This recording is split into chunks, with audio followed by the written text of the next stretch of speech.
Hey,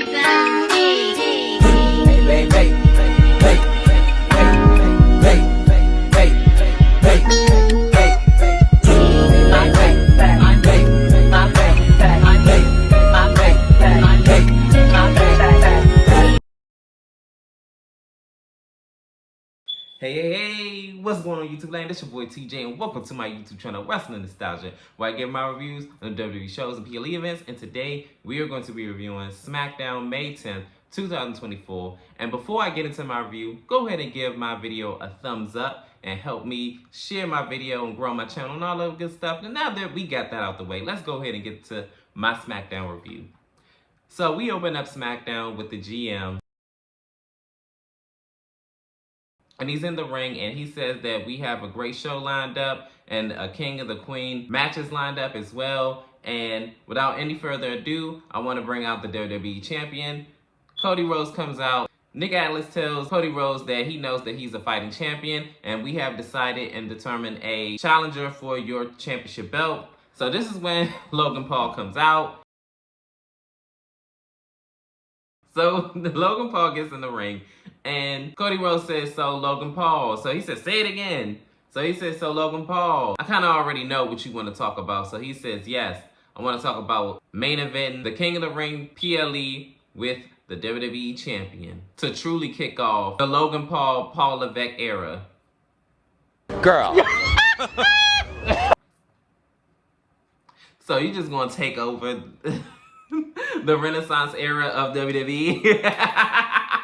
No. So let's moving on. The crowd continues and says that you suck, you suck, you suck. Cody Rhodes says that champion versus champion. I like how that sounds. But then this is when Logan Paul says, oh, facts don't care about your feelings and neither do I. Facts is that I had one of the best rookie years. I'm the greatest attraction to this company. I'm the longest reigning champion in WWE. No, you're not. So let's start there. Rhea Ripley. Io Shirai, yeah, forgot about her. Roman Reigns, yeah, yeah. Yeah, you're not the longest reigning champion in WWE. If you mean currently, even if you do mean currently, before Rhea Ripley had to drop her championship, you weren't beating her title reign, okay? So stop it with the delusions. Logan Paul says that, yeah, you won the Royal Rumble, but everybody was ranting and raving about my moment with Ricochet, them two on each side of the ring, and then they had a collision course and crashed and dived into each other in the middle of the ring. I don't know, but I guarantee it's highlight worthy. Oh my goodness, what a collision! And he says, yeah, you won WrestleMania, but everybody was talking about speed and my WrestleMania moments. And I'm like, no, they weren't. Like, don't get me wrong. Yes, people were talking about it, but your moment didn't overshadow Cody Rhodes winning the WWE Championship and finishing his story. Like, are we serious? Are you okay? I'm trying to figure out what the fuck do you got going on. Are you okay? Are you okay? How are you going to finish a story that doesn't belong to you? And I'm like, ooh. Well, I mean, it was his father's story. He just continued the legacy, but hey, it is what it is. So this is when he says, how are you going to feel about going to Saudi Arabia at King of the Ring and I knock you out and I take your championship in the middle of the ring with my logo on it? And I'm all like, you're not getting one. That is yet to be seen, but hey, it is what it is. Cody finally makes his rebuttal and he says, I'm pretty sure when people stand across the ring from you, they think what a dumbass you are. I'm not going to call you a YouTuber, influencer, outsider, and things like that. I have gotten to know a little bit more about you and who you really are, and so has these fans. You went toe-to-toe with Floyd Mayweather. You're on the Forbes Under 40 list. And in your 4th or 5th match, you won the United States Championship. Cody continues and he says that if he wins the United States Championship, this would make him a Grand Slam champion. So Logan Paul tries to say something, but he, stops him from talking on the mic. So this is when he rips him a new one. And Cody Rhodes says, oh, I wasn't done talking yet. So he says, after all the good things that I named, you are also disrespectful, you are self-centered, and you are delusional. For you to think that everything revolves around you is crazy to me. And he says that you're taking credit for something that does not belong to you. This is a team effort. It ain't just about you. And he says that at the King of the Ring PLE event, you're going to learn your place. So then this is when the segment ends. I don't understand where we're going with this. Unless Logan Paul is going to drop his championship on free TV on SmackDown, which I highly doubt they do. I don't understand why we're doing this champion versus champion match. I don't know if they want to make Cody Rhodes a Grand Slam and pull the trigger on that, or they're going to do a non-finish, because I seriously doubt they put the belt on Logan Paul so soon. I don't think they're going to do that. But it just doesn't make sense. He has his own championship to defend, and he haven't defended it since WrestleMania. Why didn't he defend his championship at the last PLE event? Are we treating this championship like an afterthought? Like, I don't understand, but it is what it is. I'm not the booker, like I always say, but I just don't understand. If he has his own championship, why aren't we finding a #1 contender for Logan Paul's United States Championship? In this next segment, it is an interview with AJ Styles. AJ Styles says that before he talks about the King of the Ring tournament, he wants to give his feelings on Backlash in this match against Cody Rhodes for the WWE Championship. He said that he had Cody on the ropes and he had him beat, but he said with the Lyon, France crowd chanting and everything like that, it threw him off and he lost. It should be him defending his championship against Logan Paul, not Cody Rhodes. And he said the next time when he gets an opportunity at the WWE Championship against Cody Rhodes, he is going to take home the belt. He says that the King of the Ring tournament is a phenomenal step in the right direction.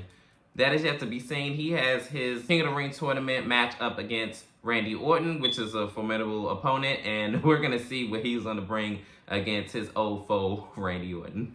In this first matchup, it is a Queen of the Ring tournament match, which is Nia Jax versus Naomi.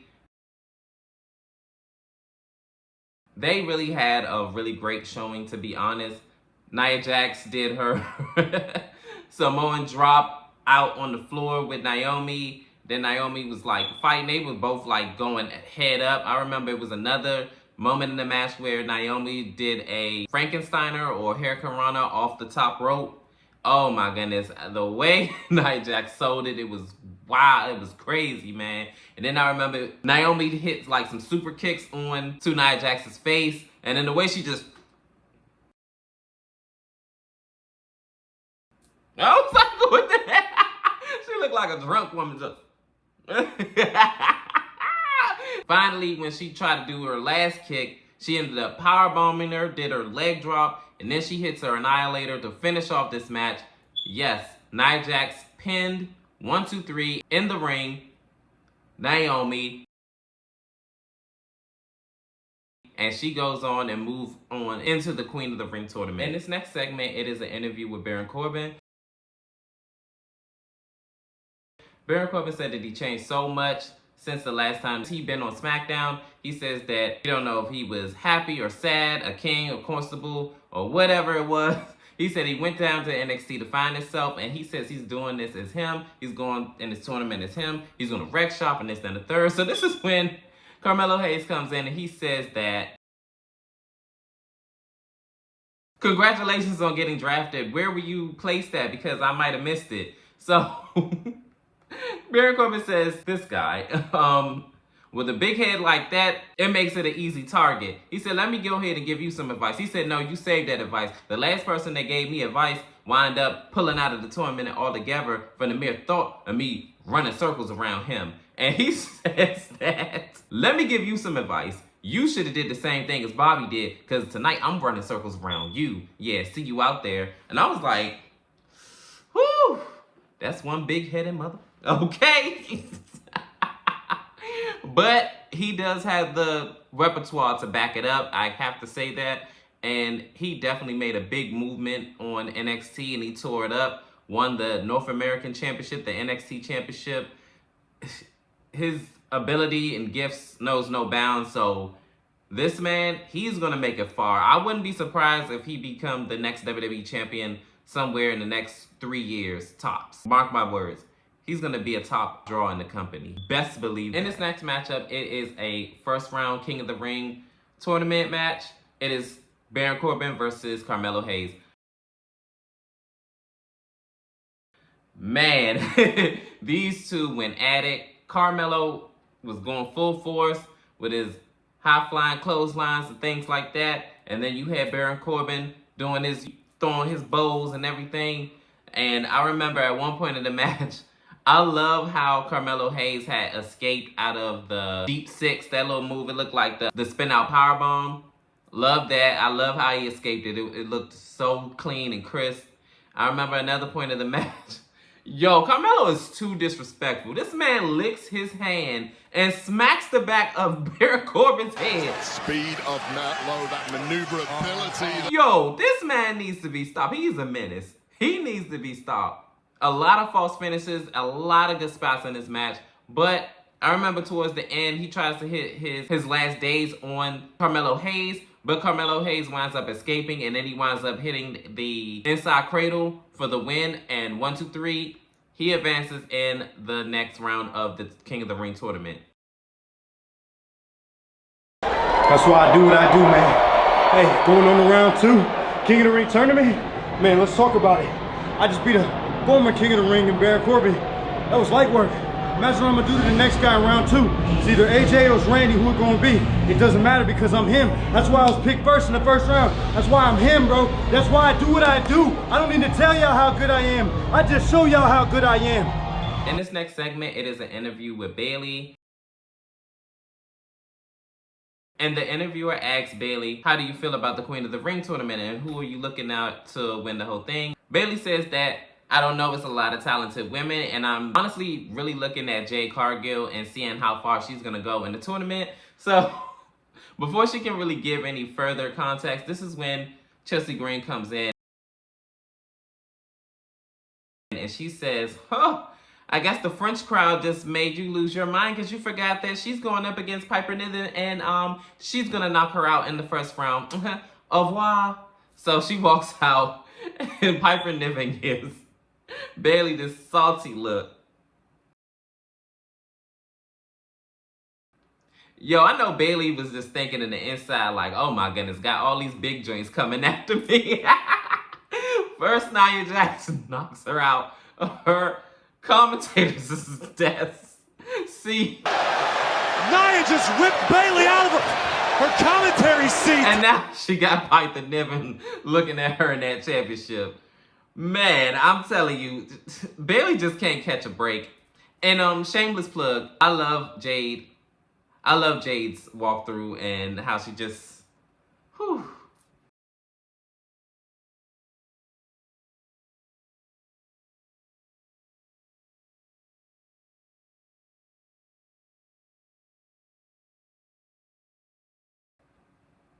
God just took his time with that one, I'm telling you. She looked like something from Nubian Queen's dream. I'm telling you, that woman is one fine, like, gorgeous woman. Oh my goodness, chef's kiss. Thank you to her parents. In this next segment, it is an interview with Randy Orton. Randy Orton said out of his long tenure in WWE, he has accomplished a lot of things, but the King of the Ring isn't one of them, and he plans on doing so tonight. He says that everybody in the back, everybody here, even me, the fans, everybody knows how truly great AJ Styles is. And he says, man, it feels phenomenal to hit him with an RKO. But he said, stay tuned. He said, no. Matter of fact, one more thing. Tama Tonka, you took out my tag team partner, KO. You and the Bloodline. And he says, and I see that you're in this tournament as well, but you're safely sound on the other side. But guess what? I feel like at some point down the line, me and you, our paths are going to cross. But guess what? When I hit you with an RKO, I'm going to make sure you see it coming. And I'm all like, well, you kind of did hit him with an RKO already before at Backlash. But if you want to do it again, hey, go have at it, Randy Orton. In this next matchup, it is a Queen of the Ring tournament match. Jade Cargill versus Piper Niven. Woo! This match actually was pretty good. It was a really good match, actually. In the beginning of the match, Jade Cargill and Piper Niven had like a standoff where they did like a power struggle and they couldn't figure out what was going on with the Continental tie-up, stalemate. Then they tried to go bounce off the ropes of each other and it does not work.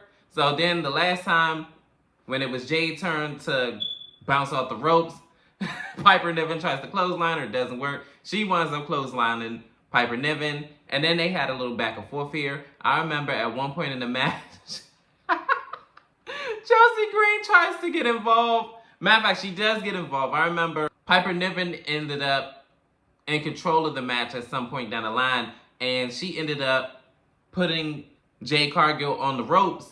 And then once the referee was distracted with Piper Niven after she gets off of her from, choking her on the ropes, Chelsea Green ends up slapping Jade Cargill in the face, and I was like, "Woo, girl, you should have never did that." Very badly. Keep your eyes on. So throughout the match, Piper Niven took full control. She was clotheslining her. I remember, never forget this. Jade Cargill did a spin-out powerbomb maneuver on Piper Niven, and I'm like, oh my god, she got like a near fall. Oh my goodness! And I remember at another point in the match, when Piper Niven got back in control, she wound up trying to do Annihilator, I guess, Nia Jax's move. Well, at least that's what I think. Or Senton from the second rope. But Jade Cargill ends up tripping her up. But before that happened, I remember Chelsea Green ended up trying to get involved in the match. And she ended up getting slapped out of her heels. Oh my goodness. Chelsea. That was wild to me. But towards the end of the match, Jade Cargill ends up hitting the punk kick, and then she ends up hitting the Jaden. Jaden! My goodness! Cargill did it! Which was so crazy. I remember the first time when she tried to do it, it didn't work. Second time, she ended up doing it, just bam! And then 1, 2, 3, she advances in the Queen of the Ring tournament. Now, I have reservations about this because I don't understand why they have the tag team champions in a singles match. Shouldn't SmackDown be searching for the next #1 contenders for their championships? Like, why they're in the Queen of the Ring tournament? But hey, it is what it is. Like I said, and I'm always going to say this, I'm not the booker. I am going to sit back and watch and be entertained. I'm just happy that Jade Cargill is having an upward trajectory in her wrestling abilities, and she's starting to really showcase her moveset and different things that she can do. And I feel like we are only seeing the beginning of her development, both as a character and her in-ring prowess. And hopefully we see more of this charismatic superstar in Jade Cargill. And speaking of the tag team champions, Bianca Belair comes out. And I love their little interaction that they had, and they was like touching on each other's championship belts, and then they do all like, I love the whole female empowerment thing. Like, love to see it. But anyways, in this next matchup, it is Bianca Belair versus Candice LeRae in this Queen of the Ring tournament match. So Bianca Belair took initial control of this match, and she is throwing Candice LeRae around like a rag doll. I remember at one point when Candice LeRae tries to do the Hurricane Rana, then she catches her and then she just throws her into the barricade. And then while the referee wasn't looking, Indy Hartwell ended up hitting Bianca Belair on her leg. And then this is when Candice LeRae throughout the match was like working on the leg and everything like that. Yo, I remember at one point Candice LeRae tries to do the lion salt off of the second rope. Bianca Belair catches her on her back and then hits the KOD. 1, 2, 3. She ends up on a bad leg and everything, winning over Candice LeRae. Can I ask y'all a serious question? Did y'all really think Candice LeRae was going to beat the EST of WWE, Bianca Belair? In this next segment, it is Solo Sikoa with the Bloodline 2.0. And Paul Heyman. And yo, what in the world was Tama Tonga doing? I was like, what is that? But I just wanted to point that out. Paul Heyman talks to Solo Sikoa and he says, hey, can I have a minute alone with you, Solo? So Solo gives a look and they step off. And this is when Paul Heyman says, look, Solo, I am Roman Reigns' wise man, and you're making decisions. And then this is when Solo Sikoa interrupts, and he says, like, making the decision to pull Roman Reigns from the draft and causing us to go third when we should have been number one. He said, I feel like you're trying to take money out of my pocket. Are you trying to take money out of my pocket? Are you trying to have my kids starve? You want my kids to starve? So he says no. And he says another thing. When you had gave that look at Backlash to my brother, were you trying to signal that you needed help or something like that? And he says no. Solo says that he understands that Paul Heyman is the wise man. He understands his position and things like that. And he says that you said that you haven't talked to Roman Reigns since WrestleMania after he lost our title. And I'm like, our title?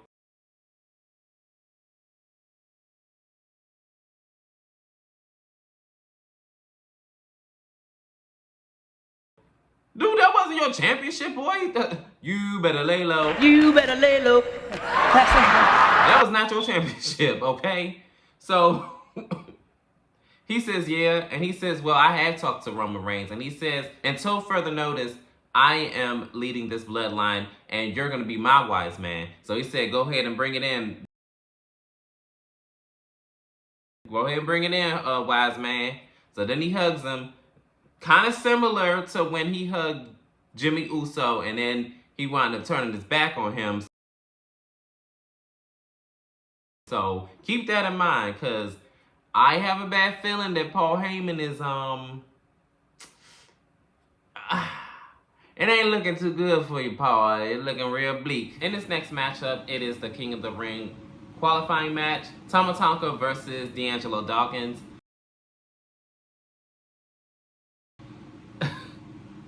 Tama Tonga is back crazy. He came out swinging on this man and was just like beating him down.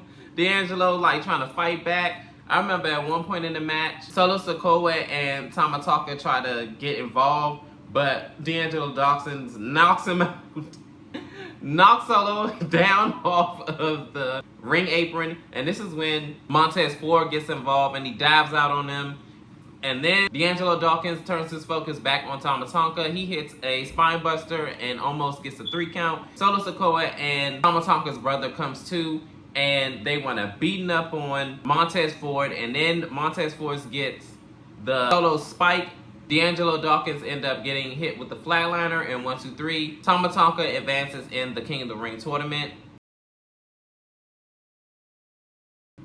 So then after the match, Solo Sikoa gets up D'Angelo Dawkins, and then he hits him with the Samoan spike.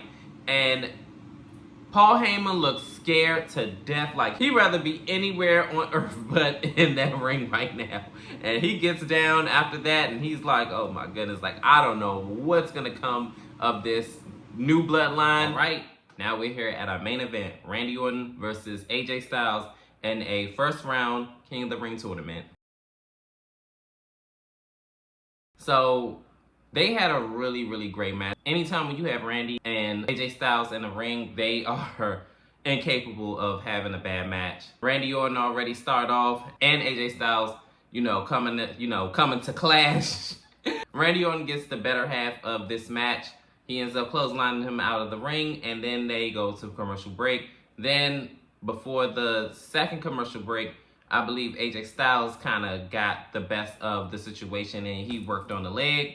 And then I remember he wound up getting his submission move onto him, but he didn't fully lay out for him to lay back for him to really wrench in the submission hold. But Randy Orton ends up fighting out of it into a rear naked choke a little bit, and then he breaks it up. So then they have a little back and forth. He ends up finally hitting his phenomenal forearm for a 2 count, because when the referee was counting, Randy Orton wound up grabbing the ropes because he was too close to the ropes, and then breaks the pinfall. So he is heated, he is livid. So AJ Styles tries to hit his Styles Clash. It does not work. He winds up reversing and hitting his RKO. 1, 2, 3. Randy Orton is going to advance, and he wins 1, 2, 3. Randy Orton advances into the King of the Ring tournament, and he beats AJ Styles in the middle of the ring. Oh my goodness. To be honest, I really, really, really did enjoy the SmackDown. It was Such a great show to me. I really did enjoy it. This to me didn't have any misses, except in the beginning, because I don't understand why the United States champion isn't defending his United States championship against other opponents that aren't champions. But hey, it is what it is. Other than that, I did enjoy the show. No other complaints outside of that. But comment down below, how did you feel about SmackDown last night? Did you like it? Did you love it? Did you hate it? Was it a big miss, a big blunder, or whatever? Leave it in the comment section. And as always, like, share, and subscribe, and help me build my channel. I greatly appreciate you guys that do support my channel and all of the good stuff. And peace, TJ. I'm out. Bianca Belair, Jay Cargill here. We pulled out 2 dubs tonight. King of the Ring tournament, 2 tag team champions. What else would you expect? And we're going on to the next round, and we're gonna keep pushing through, like we always do. Like we always do. Like we always do. Keep pushing through. You already know. That's what we do. But what? If you win, which I am. Of course, I'm winning. Duh. Oh. Oh! That's gonna be fun! Great. But we ain't gonna talk about it right now. No. We're gonna enjoy this dub. It's bye. I'm bye forever. Forever. Bye forever. They don't want it to be great. We're gonna talk about that right now. I'm gonna hold my back.